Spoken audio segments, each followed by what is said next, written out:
Police ಹೋಗ್ಬಿಟ್ಟಿರೋದು. ಇದೊಂದು ತೊಗೋತೀರಾ? ಬೇಕಾ sir ಇದು ತೊಗೋತೀರಾ?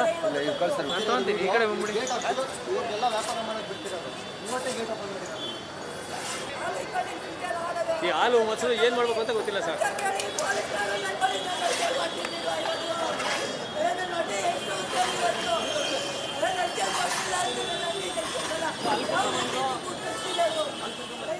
ಪೊಲೀಸ್ ಹೋಗ್ಬಿಟ್ಟಿರೋದು. ಇದೊಂದು ತೊಗೋತೀರಾ? ಬೇಕಾ ಸರ್ ಇದು ತೊಗೋತೀರಾ?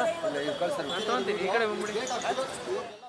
ಕಳೆದ 2 ದಿನಗಳಿಂದ ಜಿಬೆಯಿಂದ ಏನು ಫುಟ್ಪಾತ್ ತೆರವುಗೊಳಿಸ್ತಾ ಇರುವಂಥದ್ದು, ಪ್ರಮುಖವಾಗಿ ಈಗ ಬನಶಂಕರಿಯಲ್ಲಿ JCBಗಳು ಗರ್ಜಿಸ್ತಾ ಇರುವಂಥದ್ದು, ಪ್ರಮುಖವಾಗಿ ಒಂದು ನಂದಿನಿ ಪಾರ್ಲರ್ನ ಈಗಾಗಲೇ ತೆರವುಗೊಳಿಸಿರುವಂಥದ್ದು. ಸದ್ಯ ನೋಡ್ತಾ ಇದ್ದೀರಾ, ಬನಶಂಕರಿ ದೇವಸ್ಥಾನದಲ್ಲಿ ಮುಂಭಾಗದಲ್ಲಿರುವಂತಹ ನಂದಿನಿ ಪಾರ್ಲರ್ ಸುಮಾರು 10 ವರ್ಷಗಳಿಂದ ನಂದಿನಿ ಪಾರ್ಲರ್ ಇದೆ ಅಂತ ಅಲ್ಲಿನ ಮಾಲೀಕರು, ನಂದಿನಿ ಪಾರ್ಲರ್ನ ಮಾಲೀಕರು ಹೇಳ್ತಾ ಇದ್ದಾರೆ. ನಮಗೆ ಪೊಲೀಸರು ಲಂಚ ಕೇಳಿದ್ರು, ಲಂಚ ಕೊಡಲ್ಲ ಅಂದಿದ್ದಕ್ಕೆ ಬೆಂಗಳೂರಿನಲ್ಲಿ ಮೊಟ್ಟ ಮೊದಲ ನಂದಿನಿ ಪಾರ್ಲರ್ ನಮ್ಮದನ್ನು ತೆರವುಗೊಳಿಸ್ತಾ ಇರುವಂಥದ್ದು.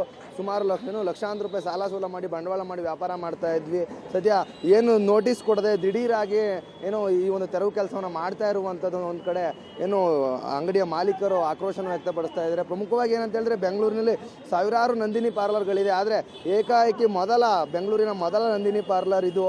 ಇದನ್ನು ಏನು ತೆರವುಗೊಳಿಸ್ತಿರುವಂಥದ್ದು ಭಾಳ ಏನು ನೋವಿನ ಸಂಗತಿ ಅನ್ನುವಂಥದ್ದು. ಅದ್ರ ಜೊತೆಗೆ ಏನು ಸಾಲ ಸೂಲ ಮಾಡಿ ನಾವು ಲೋನ್ ಮಾಡಿ ಅಂಗಡಿ ಮಾಡಿದ್ವಿ, ಮನೆ ಬಾಡಿಗೆ ಕಟ್ಟಬೇಕು, ದಿಢೀರ್ ಅಂತ ಬಂದು ಬೆಳಗ್ಗೆನೇ ಬಂದು ಈ ಥರ ತೆರವುಗೊಳಿಸುವಂಥದ್ದು. ನಮಗೆ ಟೈಮು ಸಹ ಕೊಟ್ಟಿಲ್ಲ.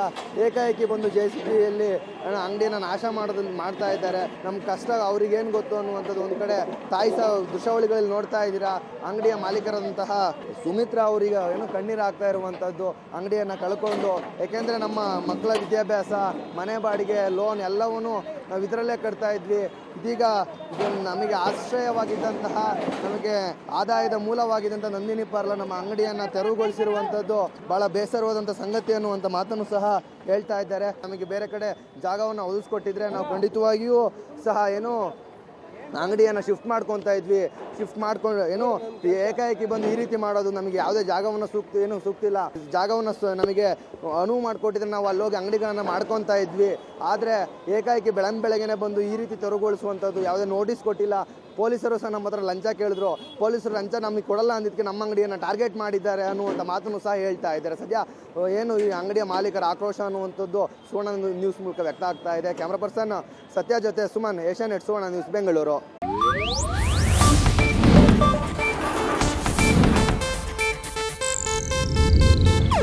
ಇದು ಏಷ್ಯಾನೆಟ್ ನ್ಯೂಸ್ ನೆಟ್ವರ್ಕ್ ಪ್ರಸ್ತುತಿ.